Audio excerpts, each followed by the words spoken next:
My former bully threatened my business by saying, "My husband works for the bank that gave you your loan." When I asked her why she was doing this, she smiled and said, "Because watching you struggle made me feel powerful again." I just turned and walked away. That was 6 weeks ago. This morning, she texted me, "Use it if you need to. I can't be involved." She ordered a vanilla oat latte with a fake smile and a tone that sounded like she was doing me a favor. Her heels clicked across the polished floor like she still ruled the damn school. I recognized her immediately. Same forced laugh, same wide eyes that always scanned the room to make sure everyone was watching her. The years had been kind to her face, but not her soul. That hadn't changed. "Name for the cup?" I asked. She stared at me before saying, "It's Melissa." No recognition in her voice, just another coffee girl to her. But I remembered everything. Melissa Winters, queen of passive aggression and homecoming court, voted most likely to succeed, and best hair. To me, she was the reason I ate lunch in the art room 3 years straight. The girl who started a rumor that I smelled weird and must have to wear a diaper. I didn't. The one who got the entire cheer squad to call me Spice Girl, because I wore the same cinnamon-scented lotion every day. She once sprayed air freshener in my direction, in the middle of class. I remember the worst day, during junior year. She'd walked behind me in the hallway, and quietly stepped on the back of my shoes over and over until I tripped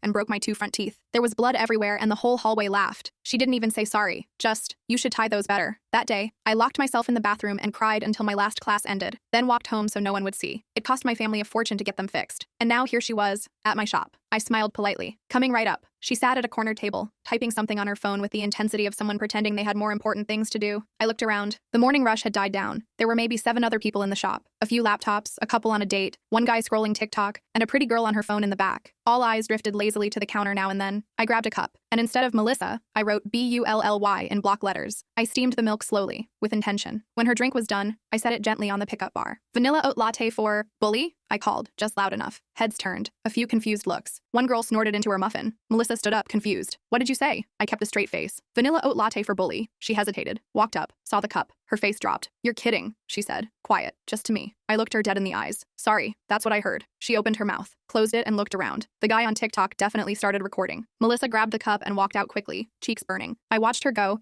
then turned back to the bar to make the next drink. She came back 3 days later with fire in her eyes. She went straight up to me and said, "Look, I don't know what your problem is, but I don't appreciate being humiliated." I wiped the counter calmly. "Funny," I said. "Neither did I." She flinched. "Wait, do I know you?" I smiled. "Not really, but I knew you. Very well." Her mouth opened slightly and I told her, "You wore a necklace every day in junior year, one with your boyfriend's initial, until he dumped you after the pep rally." Her face turned pale. I continued, "You once told a substitute teacher I was a special needs kid. The sub made me sit in the classroom's corner because she didn't want me to act out. You recorded everything on your phone." She looked down and couldn't meet my eyes. "I remember all of it, Melissa, and I don't want your apology. I don't need your friendship. I just needed you to feel something." She walked out without saying another word. A week later, a girl who was a regular here asked for an application. Said she saw what I did that day and heard this place treats people right. I handed her the form with a smile. "Only rule," I said, "no bullies allowed." I thought that would be the end of it. I finally got my moment of justice after all these years. I went about my business running the shop, feeling lighter somehow, like I'd finally closed a chapter that had been hanging open for too long. But life is never that simple, especially when it comes to people like Melissa. 2 weeks passed without any sign of her. I started to relax again. My shop, the daily grind, was doing better than ever. I'd built it from scratch after working at 3 different coffee chains to learn the business. The place wasn't huge, but it was mine. Exposed brick walls, plants hanging from the ceiling, and mismatched furniture I'd collected from thrift stores. Local artists' work adorned the walls, changing monthly to give everyone a chance to showcase their talent. The wooden floors creaked pleasantly under customers' feet, and the smell of freshly ground beans filled the air from morning until closing. People came for the coffee but stayed for the vibe. I was proud of what I'd created. Then one morning, while checking emails before opening,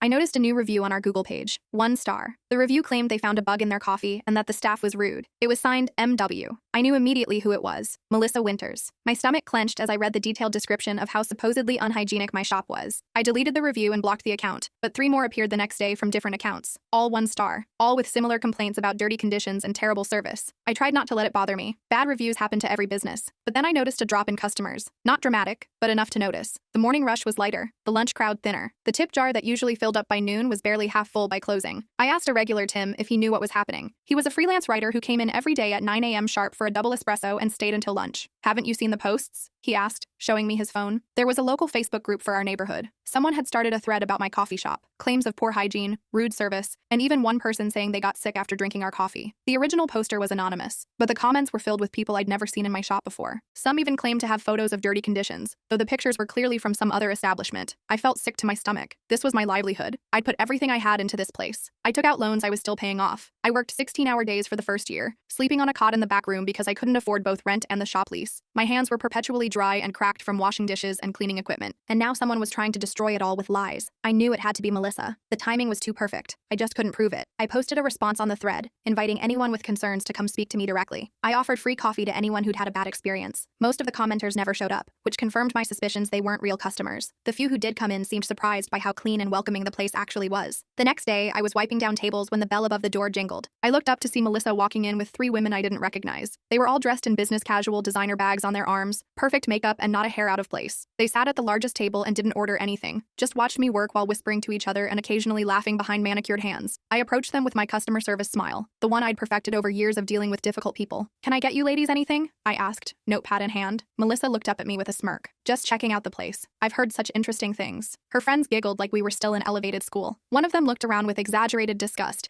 as if searching for evidence of the filth described in those fake reviews. I maintained my composure. "Well, you can't really judge a coffee shop without trying the coffee." I turned to walk away, but Melissa grabbed my wrist. Her grip was surprisingly strong, her nails digging slightly into my skin. "You know, Jamie, I looked you up after our last encounter. Turns out we have some mutual connections." My stomach dropped. I hadn't told her my name. "I don't know what you're talking about," I said, pulling my arm away. She smiled wider. "My husband works for First National Bank, the same bank that gave you your business loan. Small world, isn't it?" I felt the blood drain from my face. My loan was coming up for review in a few months. I needed that extension to make it through the slower summer months. Without it, I'd have to let Zoe go, maybe even close down completely. Melissa stood up, smoothing her expensive blouse. "You should have just made my coffee like a good little barista. Now you've made an enemy you can't afford." They all left, laughing as they walked out the door. I stood there, frozen. This wasn't just about embarrassing her anymore. She was threatening my business, my dream, everything I'd worked for. I had to do something. But what? I couldn't fight someone with connections to my bank. I couldn't afford to lose my loan. I closed early that day, sat in the empty shop trying to figure out what to do. The afternoon sun cast long shadows across the floor as I went over my options. I considered apologizing, but knew it wouldn't matter. Melissa had found a way to hurt me, and she was enjoying it. This wasn't going to stop with an apology. That night, I couldn't sleep. I kept thinking about elevated school, about how powerless I felt then. I promised myself I would never feel that way again. I built this life to be strong, independent. I wasn't going to let Melissa take that from me, not again. I tossed and turned in my small apartment above the shop, listening to the occasional car pass by on the street below. The red numbers on my alarm clock seemed to mock me as they ticked toward morning. By the time dawn broke, my eyes were burning with exhaustion, but my mind was clearer than it had been in days. The next morning, I opened as usual, made coffee, smiled at customers, all while my mind raced with possible solutions. Around noon, a woman I'd never seen before came in. She ordered a simple black coffee and sat at the counter instead of taking a table. She was maybe in her 40s, with short gray hair and kind eyes behind stylish glasses. She had an air of quiet confidence that immediately put me at ease. "This is a nice place you've got," she said after taking a sip. "Thank you," I replied automatically. "I'm Diane," she continued. "I own the bookstore down the street. I'd passed it many times but never gone in." "Jamie," I said, extending my hand. "Nice to meet you." "I saw that Facebook thread," Diane said bluntly. "Complete garbage. I've sent plenty of my customers your way, and they all love this place." I felt a rush of gratitude. "Thanks. It's been a rough few days." Diane leaned forward. "Small businesses have to stick together, especially against people like Melissa Winters." I nearly dropped the mug I was cleaning. "You know her?" Diane's face hardened. "Everyone in the business association knows her, or more specifically, her husband Richard. He's been trying to buy up properties on this block for months, wants to tear everything down for some luxury condo development." My mind was racing. This wasn't just about revenge for Melissa. There was more to it. "Why are you telling me this?" I asked. Diane smiled. "Because you stood up to her, and because I think you and I might be able to help each other." I sat down with Diane after the lunch rush died down. She explained that Richard Winters had been quietly buying properties all over the neighborhood for the past year. His development company wanted to build elevated end condos and retail spaces that would completely change the character of our little district. Most of the local business owners were fighting it, but some had already sold out. "The bank connection isn't a coincidence," Diane said, stirring her second cup of coffee. "Richard sits on the board. He's been known to make things difficult for property owners who won't sell." I felt sick. This wasn't just Melissa being petty. This was calculated. "So the reviews, the Facebook posts, pressure tactics," Diane nodded. "They've done it before in other neighborhoods. Bad reviews, health code complaints, even calling the city about made-up violations. They make running your business so difficult that selling seems like the only option." I ran my hand through my hair, trying to process everything. "What can I do? I can't fight people like that. I'm just trying to run a coffee shop." Diane's eyes lit up. "That's exactly why I came to talk to you. The business association is meeting tonight. We're organizing to fight this development. You should come." I hesitated. I wasn't a fighter. Never had been. That's why Melissa had targeted me in elevated school. I was an easy mark, but this was different. This was my livelihood, my dream. "I'll be there," I said finally. The meeting was held in the back room of Diane's bookstore. About 15 local business owners crowded around a large table covered in maps and documents. I recognized most of them. The guy who ran the vintage record store, the couple who owned the Thai restaurant on the corner, the woman who managed the local hardware store that had been there for generations. They all looked worried. A man named Marcus was speaking when I walked in. He owned the barbershop 3 doors down from my coffee shop. They've already bought the old laundromat and the vacant lot behind it. Word is they're in negotiations for the whole Eastern Bloc. Diane introduced me to everyone. Jamie's been experiencing the winter's special treatment too, she explained. The room filled with sympathetic murmurs. Apparently, I wasn't the only one getting fake reviews and mysterious complaints. We need to stick together, said Elena, who owned a small art gallery. If none of us sell, they can't build their monstrosity. Easy for you to say, countered an older man named Frank. Your building isn't up for a tax reassessment this year. Some of us can't afford to hold out. The meeting continued like this for hours. Everyone had a different situation, different pressures. Some owned their buildings, others rented. Some had long-term leases, others were month to month. But the common thread was clear. Richard Winters was systematically trying to force us all out. I left the meeting with a mix of emotions. I was scared about what might happen to my shop, but also strangely energized. For the first time, I wasn't facing a bully alone. We had a plan, a community petition, a social media campaign highlighting local businesses, and a meeting with the city council to oppose the zoning changes Richard would need for his development. The next morning, I arrived at my shop early to prep for the day. As I approached the door, my heart sank. Someone had spray-painted "health hazard" across my front window in bright red letters. I looked around, but the street was empty. It was barely 5 a.m. I spent the next hour scrubbing the paint off. By the time I finished, my hands were raw and my opening was delayed. A few regular customers helped me clean up, which lifted my spirits a bit. One of them, a guy named Jordan who worked at the tech startup down the street,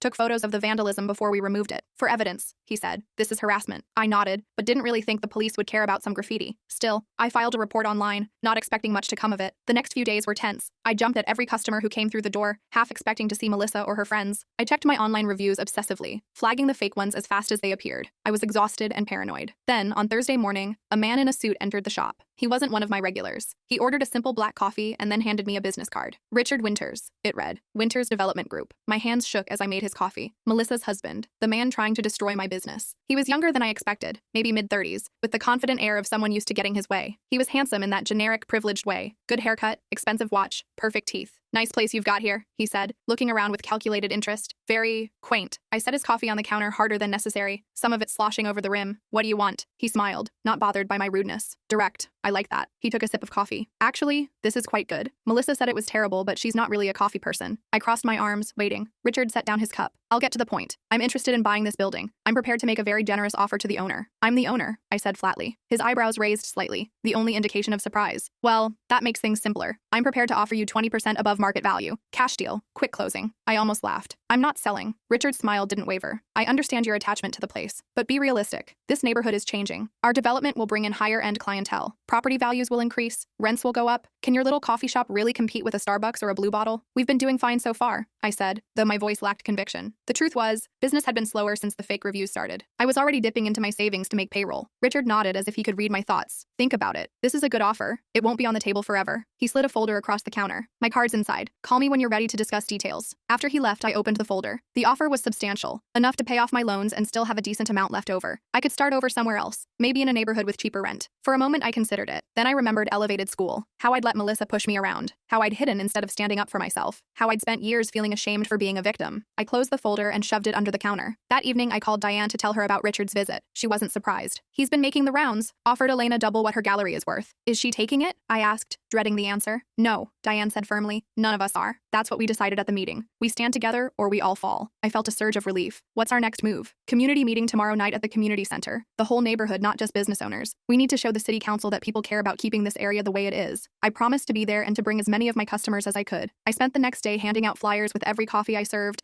explaining the situation to anyone who would listen. Most people were supportive. They liked the quirky, independent vibe of our neighborhood and didn't want to see it replaced with luxury condos and chain stores. By closing time, I was feeling cautiously optimistic. I was locking up when Zoe, my blue-haired employee, came rushing back in. Jamie, you need to see this, she said, thrusting her phone at me. It was an Instagram post from Melissa, a photo of my coffee shop with a long caption about how the place was failing health inspections and serving expired products. She claimed to have insider information and warned people to stay away. The post had hundreds of likes and dozens of comments, many from people saying they'd never visit my shop. She can't just lie like that, Zoe said indignantly. That's defamation or something, right? I nodded numbly, still staring at the post. Yeah, but proving it would take money I don't have, and lawyers, and time. I handed the phone back to Zoe. Let's just focus on the community meeting tomorrow. That's our best poop. The next day was a disaster. A health inspector showed up first thing in the morning. Someone had filed a complaint. Anonymous, of course. I had to stop serving customers while he went through the entire kitchen. He found nothing wrong. I was meticulous about cleanliness. but the damage was done. People saw the inspector and walked right past the shop. Then, around noon, a plumbing issue erupted. The sink backed up, flooding part of the shop. I had to close early to deal with it. The plumber who came said someone had deliberately stuffed something down the drain. Looks like rags, he said, pulling out soggy material. Someone really did a number on your pipes. I was furious but also scared. Things were escalating. This wasn't just bad reviews anymore. Someone had physically sabotaged my business. I called Diane to tell her what happened. Are you still coming tonight? She asked after listening to my story. I don't know, I admitted. I'm dealing with a lot here. That's exactly why you need to come, Diane insisted. They're trying to isolate you, make you feel alone. Don't let them win. She was right. I knew she was right, but I was exhausted and demoralized. I'll try, I said finally. After the plumber left, I sat in my empty shop, surrounded by the mess from the flooding. I put my head in my hands, and for the first time since this all started, I cried. Not just about the shop, but about everything. About elevated school, about Melissa, about feeling powerless all over again. A knock on the door startled me. I looked up to see Jordan, the tech guy who'd helped me clean the graffiti. He held up a bag from the Thai restaurant down the street. Thought you might need dinner, he said through the glass. I wiped my eyes quickly and went to let him in. We're closed, I said unnecessarily. I know, he replied, stepping inside and surveying the damage. Rough day? I nodded, not trusting myself to speak without crying again. Jordan set the food down on a dry table and rolled up his sleeves. Let me help you clean up, then we can go to that meeting together. I wanted to protest, to say I could handle it myself, but the truth was I couldn't. Not alone. Thank you, I said simply. We worked side by side for the next hour, mopping up water and rearranging furniture. Jordan was easy to talk to. He told me he came to my shop every day because it reminded him of a place he used to go in college. He liked the atmosphere, the mismatched mugs, the local art on the walls. Places like mine were disappearing, he said, replaced by sterile corporate chains where everything looked the same. By the time we finished, I felt better. Not great, but better. We ate the Thai food quickly, then headed to the community center. The meeting was already underway when we arrived. The room was packed, way more people than I expected. Diane waved us over to seats she'd saved near the front. A woman I didn't recognize was speaking. These developers don't care about our community. They see dollar signs, not people, not history. The crowd applauded. I looked around, amazed at the turnout. There were families with kids, elderly residents who'd lived in the neighborhood for decades, young professionals like Jordan, all united against Richard Winter's development plan. Then I spotted Melissa and Richard, sitting near the back. They looked uncomfortable, clearly not expecting this level of opposition. Richard was on his phone, barely paying attention. Melissa was staring daggers at anyone who spoke against the development. When it was my turn to speak, I was nervous. Public speaking had never been my thing, but I stood up anyway, cleared my throat, and told my story. About building my coffee shop from nothing. About creating a space where people could connect. About the recent harassment, the fake reviews, the health inspector, the plumbing sabotage. I didn't mention Melissa by name, but I saw her shift uncomfortably in her seat. Good. Let her squirm. This isn't just about my shop, I concluded. It's about what kind of neighborhood we want to live in. One where small, independent businesses can thrive, or one where everything is owned by corporations and developers who don't care about community. The applause was deafening. As I sat down, Jordan squeezed my hand. That was amazing, he whispered. After the meeting, people kept coming up to me, offering support. Some promised to leave positive reviews to counteract the fake ones. Others said they'd start coming to my shop regularly. A local journalist asked if she could interview me for a story about development pressures in the area. I felt a tap on my shoulder and turned to find Richard Winter standing there. His smile was gone, replaced by a cold stare. Quite a performance, he said, but it won't change anything. The zoning board already has our proposal. 3 members are personal friends. This little community uprising is touching but ultimately pointless. Before I could respond, Diane appeared at my side. Is there a problem here, Jamie? Richard's expression shifted instantly back to professional charm. No problem at all. Just congratulating Jamie on her speech. He nodded to both of us and walked away, rejoining Melissa by the door. Don't let him intimidate you, Diane said. He's worried. That's why he came over. They didn't expect this much opposition. I nodded, trying to believe her. But Richard's confidence had shaken me. Did he really have the zoning board in his pocket? Was all of this effort for nothing? The next few days were better. The community meeting had energized people. My shop was busier than usual, with many customers explicitly saying they'd come to show support. The local paper ran a story about small businesses fighting back against development, featuring a photo of me in front of my shop. Zoe joked that I was becoming a local celebrity, but the harassment didn't stop. Someone kept calling in noise complaints to the police, claiming my shop was playing music too loudly after hours. My suppliers started getting calls canceling my orders, calls I never made. One morning I arrived to find my outdoor seating had been vandalized, chairs broken and tables overturned. Through it all, I kept going. I fixed what was broken, I clarified the canceled orders. I explained to the police that I wasn't even open during the times of the supposed noise violations. It was exhausting, but I refused to give up. The community support helped enormously. Jordan became a regular fixture at the shop, often staying until closing to make sure nothing happened. He used his tech skills to help me document everything and secure my online accounts. Other business owners checked in regularly,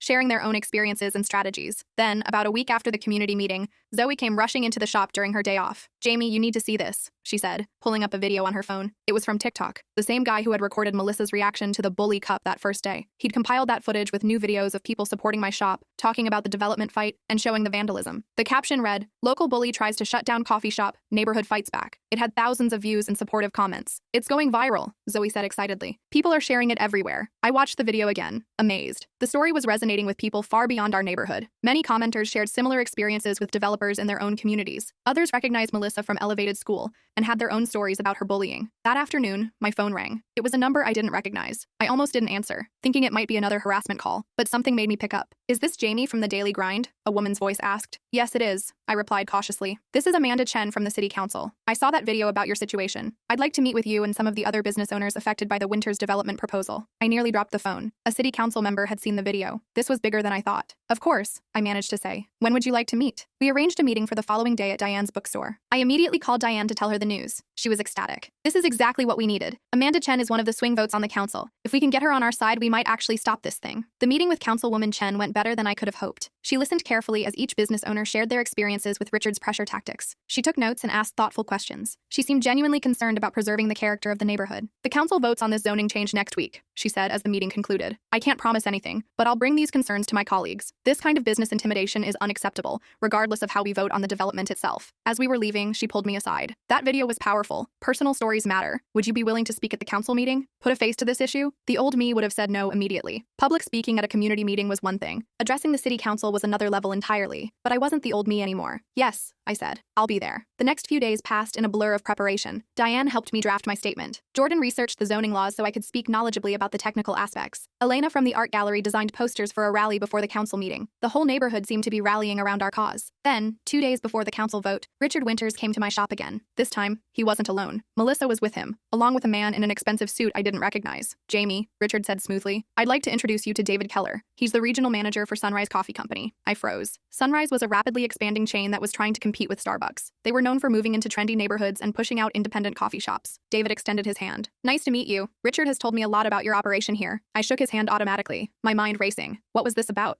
Richard smiled, clearly enjoying my confusion. "David is interested in opening a Sunrise location in our new development, but he's also expressed interest in possibly acquiring existing local businesses, a sort of rebrand situation." I understood immediately. This was a new tactic. If they couldn't force me out, they'd try to buy me out. Not just the building, but the business itself. "I'm not interested," I said firmly. David looked surprised. "You haven't even heard our offer." "I don't need to," I replied. "The Daily Grind isn't for sale. Not to you, not to anyone." Richard's smile tightened. "Be reasonable, Jamie. This could be very lucrative for you. Sunrise would keep you on as manager. You'd have corporate benefits, a steady salary, much more security than running an independent shop in this economy." I looked at Melissa, who had been silent this whole time. She was watching me with a strange expression, not quite the hatred I expected, but something more complex, almost like respect. "The answer is no," I repeated. "Now if you'll excuse me, I have customers waiting." They left without further argument, but I knew this wasn't over. Richard wasn't used to being told no. Neither was Melissa. They would try something else. That night, I couldn't sleep. I kept thinking about what Richard had said about security. He wasn't wrong. Running a small business was risky. I had no safety net, no corporate backing. If something happened to the shop, I'd lose everything. Around midnight, my phone buzzed with a text from an unknown number. "Smart move turning down Sunrise. They chew up local places and spit them out. -MM Melissa? That couldn't be right." I stared at the text, confused. Why would Melissa be texting me supportive messages? It had to be someone else. Maybe Marcus from the barber shop? Or Michelle from the flower shop down the street? I didn't respond. It was probably just another mind game. I needed to focus on the council meeting, not get distracted by cryptic texts. The day of the city council meeting arrived. I closed the shop early so everyone could attend. The council chambers were packed when we arrived. News of our fight had spread,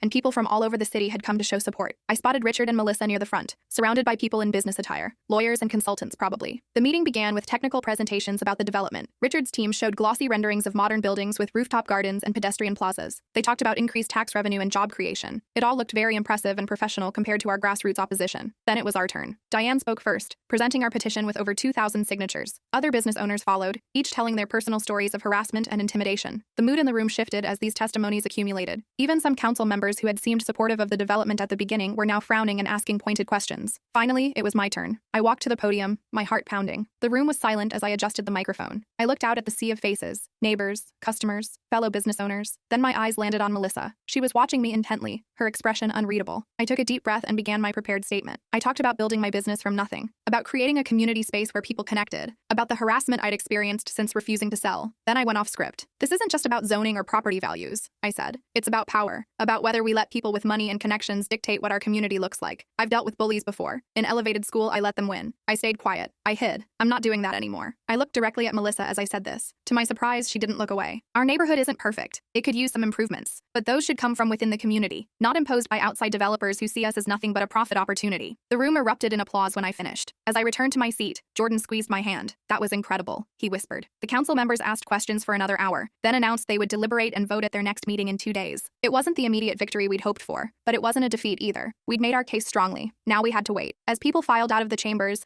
I found myself face to face with Melissa. She was alone, Richard having left with his team of consultants. That was quite a speech, she said. Her tone wasn't sarcastic or angry, just matter of fact. Thanks, I replied cautiously. She glanced around to make sure no one was listening, then lowered her voice. Was I really that terrible in elevated school? The question caught me off guard. Yes, I said honestly. You were. She nodded slowly. I've been thinking about that a lot lately, since you called me out in your shop. She looked uncomfortable, which was a new look for Melissa Winters. I don't remember half the things you said I did. That's not an excuse. It's actually worse, isn't it? That I could hurt someone so badly and not even remember it. I didn't know what to say. This wasn't the conversation I expected to have today, or ever. Anyway, she continued when I didn't respond, that text last night was from me. Richard doesn't know I sent it. He doesn't know I'm talking to you now. But you should know that Sunrise has a history of pushing out local businesses.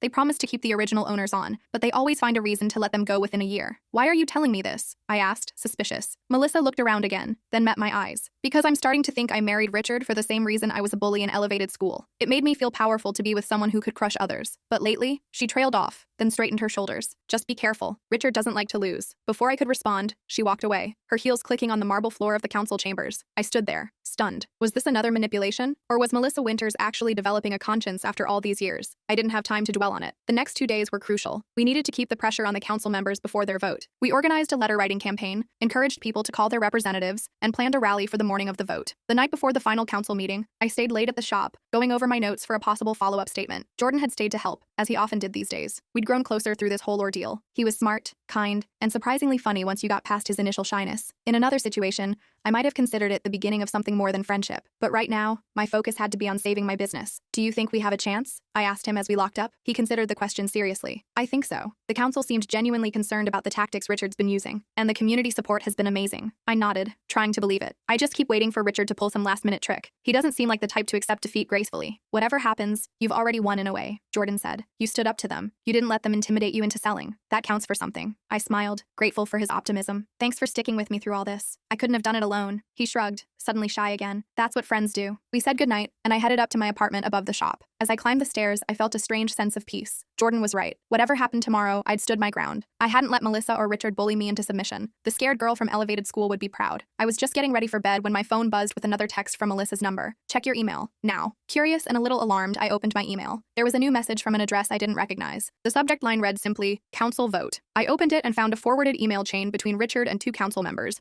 discussing how they would ensure the zoning change passed regardless of public opposition. There were references to campaign contributions and future business opportunities. It was clearly unethical, possibly illicit. My phone buzzed again. Use it if you need to. I can't be involved. I stared at the messages in disbelief. Melissa had just handed me ammunition against her own husband. Why would she do that? Was it a trap? Or was she genuinely trying to make amends for the past? I forwarded the emails to Diane, Jordan, and Councilwoman Chen, then tried to sleep. My mind was racing with possibilities. If these emails were legitimate, they could change everything. But if they were fake, using them could backfire spectacularly. The next morning, I arrived at City Hall early for our rally. Diane was already there, setting up a table with signs and buttons. Did you see what I sent last night? I asked her quietly. She nodded, her expression serious. Amanda is looking into it. If it's real, it's a game changer, but we need to be careful. Richard has powerful friends. The rally grew as more people arrived. By the time the council meeting was set to begin, there were at least 100 supporters outside City Hall. We marched in together, filling the council chambers to capacity. Richard and his team were already there, looking confident despite the show of opposition. The meeting began with procedural matters. I kept scanning the room for Melissa but didn't see her. Had she decided not to come? Was she afraid of what might happen if those emails were made public? Finally, the zoning change came up for discussion. The council president announced that before they voted, Councilwoman Chen had requested time to address some new information that had come to light. Richard shifted in his seat, looking suddenly uncomfortable. Chen spoke carefully, not directly referencing the emails but raising concerns about improper influence in the zoning process. She suggested postponing the vote pending an ethics investigation. 2 other council members quickly agreed,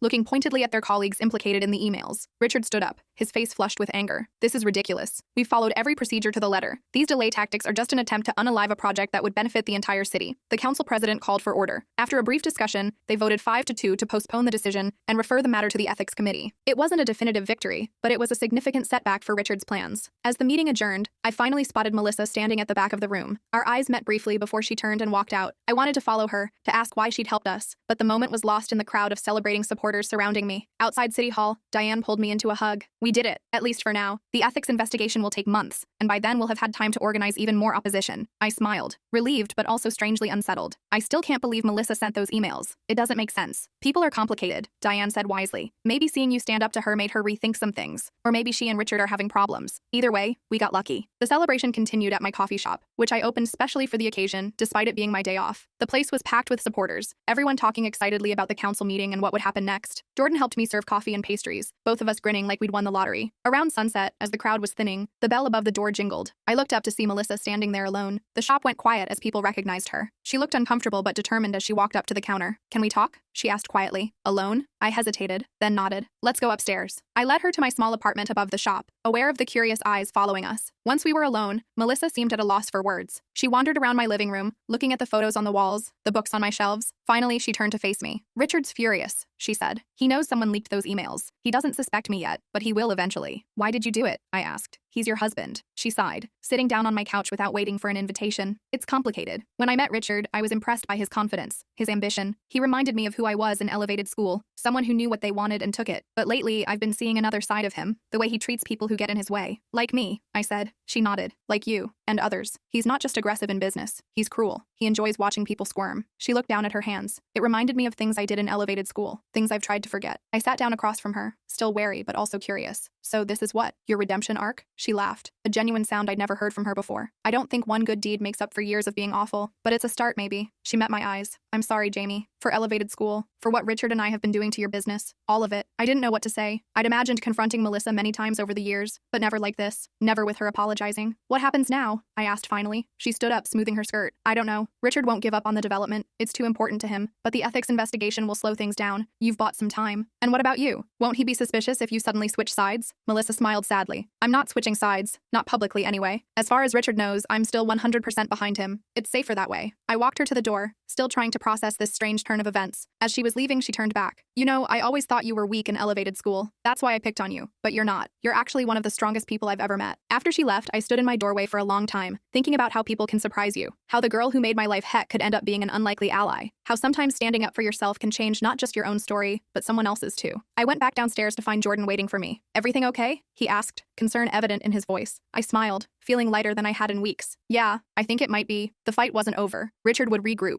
come up with new tactics. The ethics investigation might not find enough evidence to stop the development permanently. But for now, we'd won a battle, and I'd found strength I didn't know I had. As Jordan and I cleaned up the shop together, I thought about how sometimes the best revenge isn't public humiliation or getting even. Sometimes it's simply living well and standing your ground. Sometimes it's showing your bully that they didn't break you, that you built something beautiful despite them. And sometimes, just sometimes, it's watching them realize they were wrong about you all along. The next morning, I woke up feeling weirdly optimistic, like maybe things were finally turning around. I made myself a cup of coffee using my personal favorite beans, this Ethiopian blend that costs way too much but tastes like heaven, and sat by my window watching the neighborhood come to life. The bakery across the street was already open, the smell of fresh bread drifting up to my apartment. A few early joggers passed by, and the old guy who walked his corgi every morning at exactly 6:15 waved up at me. I opened my shop at 7 as usual. Jordan showed up around 8 with a box of donuts from the bakery down the street. "Thought we could use some sugar after yesterday," he said, setting them on the counter. I grabbed one with chocolate frosting and took a huge bite, not caring about the calories. After the roller coaster of the past few weeks, I deserved it. "So, what's the plan now?" Jordan asked, leaning against the counter. "Richard's not going to just give up." I shrugged, licking frosting off my fingers. "I guess we wait for the ethics investigation and keep fighting. What else can we do?" The morning rush kept us busy, with more customers than usual. Word had spread about the council meeting, and people kept coming in to congratulate me. It felt good to have so much support, but I couldn't shake the feeling that this was just a temporary victory. Richard Winters didn't seem like the type to accept defeat gracefully. Around noon, Diane stopped by with news. "The ethics committee is moving fast," she said,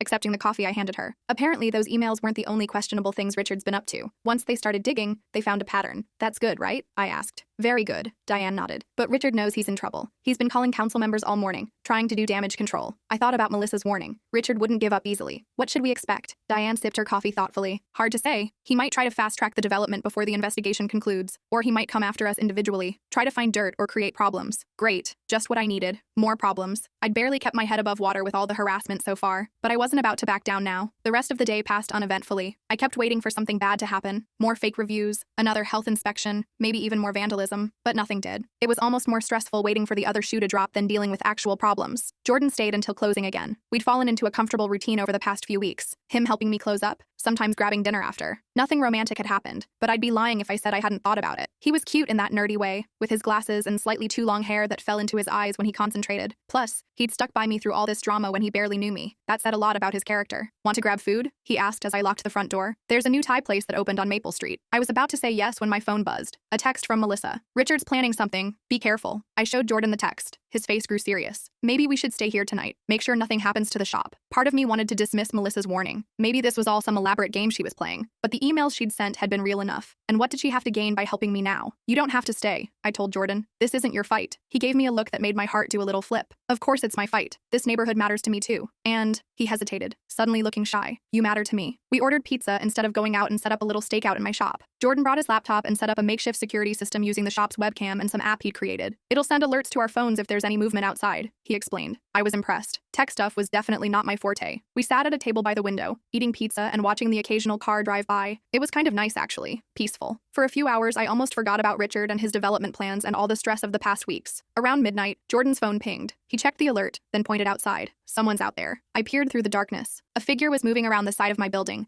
near where the trash cans were kept. Should we call the police? I whispered. Jordan was already dialing. Yes, hello? I'd like to report a suspicious person at the Daily Grind coffee shop on Oak Street. We watched as the figure, a man in dark clothes, placed something next to the building, then quickly walked away. My heart was pounding. What had he left there? An explosive? That seemed extreme, even for Richard. More likely some kind of vandalism. The police arrived within minutes, lights flashing. 2 officers approached the side of the building cautiously. One of them picked up whatever had been left there, examining it with a flashlight. Then they both seemed to relax. Jordan and I went outside to talk to them. What was it? I asked nervously. The officer held up a can. Just some paint. Looks like someone was planning to graffiti your wall but got spooked. I felt a mix of relief and anger. More vandalism. Exactly what I'd feared. Did you see who it was? I asked. No, they were gone by the time we arrived, the officer said. We'll file a report, but honestly, there's not much we can do without more information. After the police left, Jordan and I went back inside. That was definitely one of Richard's people, I said, pacing angrily. He's still trying to harass me into selling. Jordan nodded grimly. At least we caught it before any damage was done. The security setup worked. We decided to take turns keeping watch for the rest of the night. Jordan took the first shift while I tried to get some sleep on the small couch in my office. But I couldn't really sleep. My mind was racing with thoughts of Richard and Melissa and the whole crazy situation. Around 3 a.m., I gave up on sleep and went back out to the main shop area. Jordan was still awake, staring intently at his laptop screen. Anything else happen? I asked. He shook his head. All quiet, but I've been thinking, we should be more proactive. Right now, we're just reacting to whatever Richard does. We need to get ahead of him somehow. What did you have in mind? I asked, sliding into the chair next to him. Jordan turned his laptop toward me. On the screen was a social media campaign he'd drafted. Operation Save the Daily Grind, he called it. The idea was to flood social media with positive stories about my shop and the neighborhood, directly countering the negative reviews and highlighting the community aspect that would be lost if Richard's development went through. This is amazing, I said, scrolling through his draft. But will it be enough? It's a start, Jordan said. And I have another idea too. What if we organized a community event? Something big that would show how important local businesses are to the neighborhood. We could get all the shops involved, maybe close down the street for a day. I liked the sound of that. A big public demonstration of community support would be hard for the city council to ignore, and it would generate the kind of positive publicity we needed to counter Richard's influence. The next morning, despite our lack of sleep, Jordan and I got to work on both ideas. He launched the social media campaign while I started calling other business owners about the community event. Everyone was enthusiastic. Elena from the art gallery offered to coordinate with local artists for displays. Marcus from the barbershop said he'd provide free haircuts. The Thai restaurant promised food. Even Frank, who had been skeptical at the business association meeting, agreed to participate. We set the date for the following Saturday, just 3 days away. It was short notice, but we wanted to capitalize on the momentum from the council meeting. Diane helped us secure the necessary permits to close down the street, calling in favors from her contacts at City Hall. The next few days were a whirlwind of preparation. I barely had time to worry about what Richard might be planning next. The social media campaign was taking off, with hundreds of people sharing their favorite memories of my shop and other local businesses. The hashtag Save Our Neighborhood was trending locally. Jordan's tech friends had even created a website where people could sign up to volunteer for the event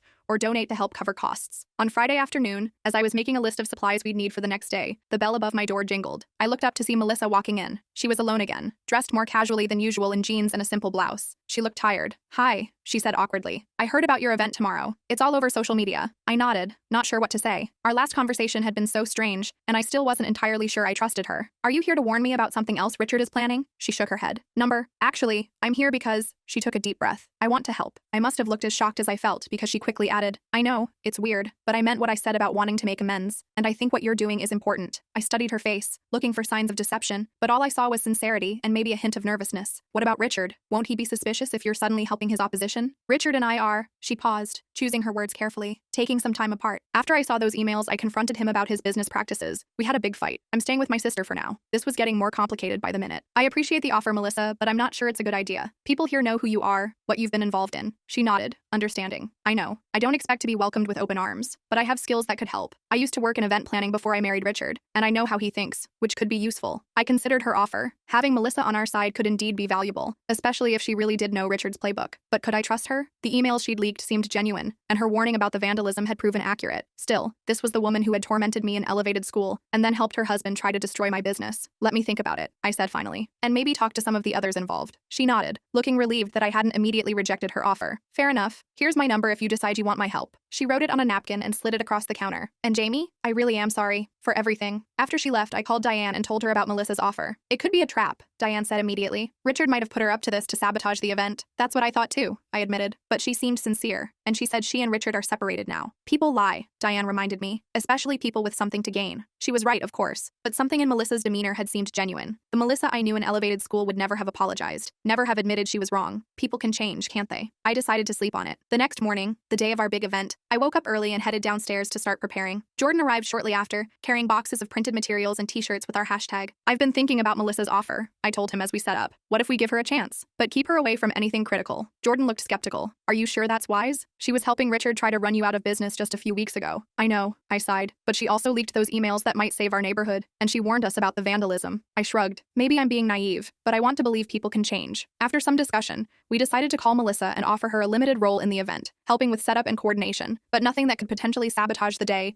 if she was indeed still working with Richard. She arrived an hour later, dressed to work in jeans and a t-shirt, her hair pulled back in a simple ponytail. She looked nothing like the polished, intimidating woman who had first walked into my shop. "Thank you for giving me a chance," she said quietly. I handed her a list of tasks. "Just so we're clear, this doesn't mean I've forgotten or forgiven everything, but I'm willing to see if you're serious about making amends." She nodded, accepting the list. "That's fair." The street was already buzzing with activity. Vendors were setting up booths, musicians were doing sound checks, and volunteers were hanging banners and signs. The energy was infectious, everyone working together to showcase what made our neighborhood special. By noon, the event was in full swing. Hundreds of people filled the street, moving from booth to booth, enjoying food from local restaurants, watching performances by community groups, and signing petitions supporting our cause. The weather was perfect, sunny but not too hot, with a gentle breeze that kept everyone comfortable. I was running my coffee stand, serving free samples of my most popular drinks, when I spotted Richard at the edge of the crowd. He was watching everything with a cold, calculating expression. Our eyes met briefly before he turned and walked away. A chill ran down my spine despite the warm day. I found Jordan at the information booth and told him about Richard's appearance. "Should we be worried?" I asked. He frowned. "Maybe, but what can he do? There are too many people here for him to try anything obvious." I nodded, trying to convince myself he was right, but I couldn't shake the feeling that Richard wasn't done with us yet. Around 2 p.m., Melissa came running up to me looking panicked. "Jamie, we have a problem. The city just sent someone to check our permits. They're saying there's an issue with the street closure authorization." My heart sank. This had Richard written all over it. "Where are they?" I asked. Melissa pointed to a man in a city uniform talking to Diane near the main stage. We hurried over just in time to hear him say, "I'm sorry, but without the proper authorization, you'll need to clear the street immediately." "We have authorization," Diane insisted, showing him our permits. "These were approved 3 days ago." The city worker looked uncomfortable. "According to our records, the approval was rescinded yesterday afternoon. Something about safety concerns." "That's impossible," I said. "We weren't notified of any changes." He shrugged apologetically. "I'm just doing my job, ma'am. You have 1 hour to clear the street or I'll have to call in police assistance." As he walked away, Diane turned to us, her face pale. "This is Richard. It has to be. He must have pulled strings at the permit office." I felt sick. All our hard work, all the community support, ruined because Richard had connections we couldn't match. "What do we do?" I asked, looking around at the successful event that was about to be shut down. To my surprise, it was Melissa who spoke up. "I might be able to help. Richard's assistant Taylor owes me a favor. She might know who he talked to at the permit office." I hesitated only briefly before nodding. "Do it." Melissa stepped away to make the call while Diane, Jordan, and I tried to figure out a backup plan. We could move some activities to the sidewalks and into individual businesses, but it wouldn't be the same. The impact would be drastically reduced. A few minutes later, Melissa returned, looking triumphant. "Taylor came through. Richard called Councilman Davis yesterday, one of the ones implicated in those emails. Davis pressured the permit office to revoke our authorization. Knowing who did it doesn't help us now," Diane said grimly. "We still have to shut down." "Not necessarily," Melissa replied. "Taylor also told me that Richard and Davis are meeting right now at the Westside Golf Club. They're celebrating shutting us down." I didn't see how this helped until Melissa pulled out her phone and showed us a text text conversation. I recorded Richard admitting to bribing Davis last month. I was going to use it if he tried to fight me on the separation, but this seems more important. The recording was clear. Richard discussing how much it would cost to get Davis on board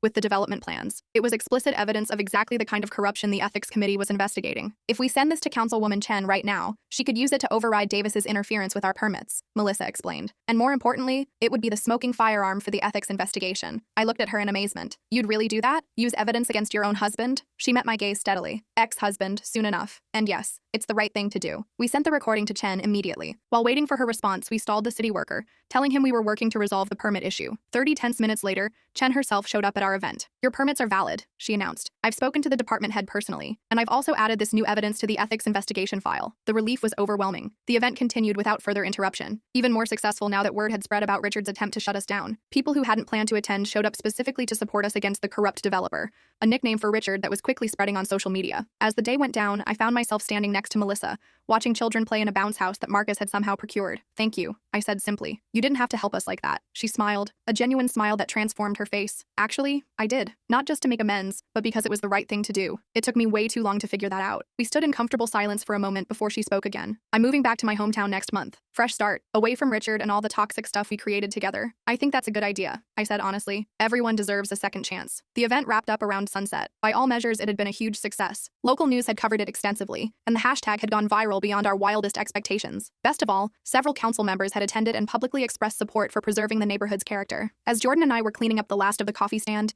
he bumped his shoulder against mine playfully. So, we did it. Saved the neighborhood, reformed your elevated school bully, and threw the best block party this street has ever seen. What's next? I laughed, feeling lighter than I had in weeks. Sleep. Lots and lots of sleep. He grinned. Fair enough. But after that, maybe dinner? Just the two of us this time. No Richard drama, no neighborhood crisis. Just a date? My heart did that little flip again. I'd like that, I said, surprising myself with how much I meant it. 2 months later, the ethics investigation concluded with a damning report on Richard's business practices. The zoning change was permanently denied, and Richard's development company faced significant fines. The last I heard, he'd moved his operations to another city, hopefully one with stronger ethics oversight. Melissa made good on her promise to move away. She sent me a postcard from her hometown in Michigan, saying she'd started volunteering at a youth center, working with teenage girls on building self-esteem and preventing bullying. It made me smile to think of Melissa Winters, former queen bee, teaching girls not to be like her younger self. My coffee shop was doing better than ever. The publicity from our fight against the development had brought in new customers from all over the city. I'd even been able to hire 2 more employees besides Zoe, which meant I occasionally got a day off. And Jordan? Well, that dinner date led to another and another. Turns out the shy tech guy who helped save my business was also pretty great at making me laugh